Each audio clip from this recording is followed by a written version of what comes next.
Bibi Netanyahu without pleading guilty, without taking responsibility, asked Herzog for a pardon, which we find unacceptable. We are aware that he is a weak point in our battle for democracy in Israel. What Netanyahu is asking is not for a pardon, he is asking that his trial will be completely canceled without taking any responsibility. He is a criminal, and he should be standing on trial just like every other citizen in Israel. And we won't let him to run away from his crimes and from sitting in jail. Tensions in Israel escalated overnight as hundreds of protesters gathered outside President Isaac Herzog's private residence in Tel Aviv, furious over Prime Minister Benjamin Netanyahu's unexpected request for a presidential pardon in his ongoing corruption trial. We've been coming here almost once a week throughout Benjamin Netanyahu's trial to make sure that the trial continues, to express our dismay, and especially today after Bibi Netanyahu, without pleading guilty, without taking responsibility, asked Herzog for a pardon, which we find unacceptable. There's still a law in Israel, and that's fine. Let him confess his crimes, let him claim his guilt and responsibility, and then ask for a pardon. We see that as, understanding that he's about to lose these trials.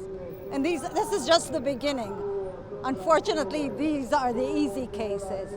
Wearing orange prison jumpsuits and Netanyahu masks, demonstrators chanted through megaphones, accusing the Prime Minister of trying to escape justice. We are here to demonstrate and tell Bougie Herzog, the president, that we are aware that he is a weak point in our battle for democracy in Israel. What Netanyahu is asking is not for a pardon, he is asking that his trial will be completely canceled without taking any responsibility, without paying the price for how he tore up this country and how he eventually brought to the massacre of seven in October. Netanyahu's legal team says the ongoing criminal proceedings undermine his ability to govern, and they insist that a pardon would be in Israel's best interest. But critics, including opposition lawmakers, say the move crosses a dangerous line, especially since no Israeli prime minister has ever been pardoned while still in office. Yesterday, Benjamin Netanyahu, the so-called Prime Minister of Israel, requested to be exonerated from all his files. And we're here to say there's no such thing as being exonerated from files, from being a criminal. And he is a criminal, and he should be standing on trial just like every other citizen in Israel. And we won't let him to run away from his crimes and from sitting in jail. We know that Trump is asked to exonerate him, but Trump is not an Israeli. We have a legal system, and according to our legal system, there is no such thing as requesting to cancel your files in the courts without, first of all, being accused. And since he hasn't been accused yet, and we haven't finished the trials, then he can't ask to be exonerated. Protesters held signs reading, "Pardon equals Banana Republic," surrounding a pile of bananas symbolizing what they call a slide into authoritarianism.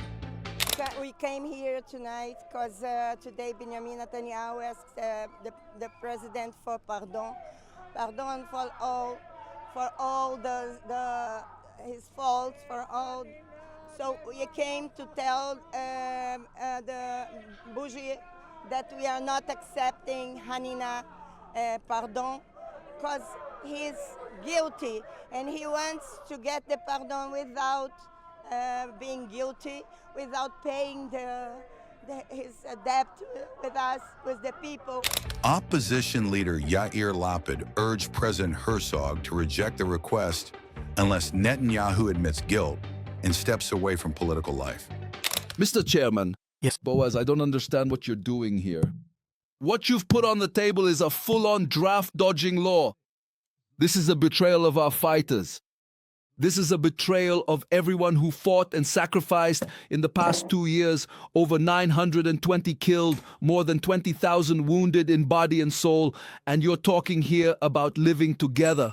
And anyone who claims there is a contradiction between Torah study and military service is belittling the Torah study of Hadar Goldin, of blessed memory, of Roy Klein, of blessed memory, of Eli Raz and Uriel Peretz, of blessed memory, of Bania Sarel, of blessed memory, and of everyone who believed and still believes that defending the people of Israel and the homeland is a sacred commandment.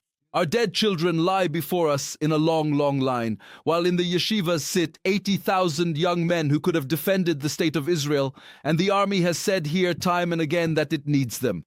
But the corrupt ones are selling out Israel's security to the draft dodgers. I tell you, with full responsibility from here, you will be shamed, and this will not pass. I say this to you as the head of the opposition, as the head of Yesh Atid. I promise you this will not pass. We will stop this disgrace. We will stop it here in the committee, or we will stop it in the plenum, or we will stop it in the court, or we will stop it in the streets. But this law will not pass. I am giving my word here in front of the cameras. It will not pass. Netanyahu faces 3 major corruption cases, cases 1,000, 2,000, and 4,000, involving bribery, fraud, and breach of trust. He denies all wrongdoing.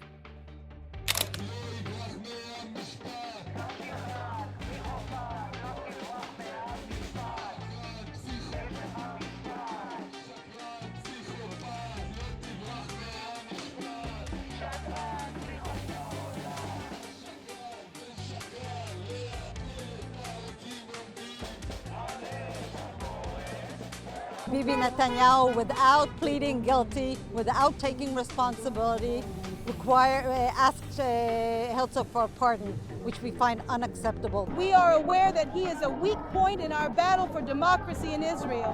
What Netanyahu is asking is not for a pardon, he is asking that his trial will be completely canceled without taking any responsibility. He is a criminal, and he should be standing on trial just like every other citizen in Israel. And we won't let him to run away from his crimes and from sitting in jail.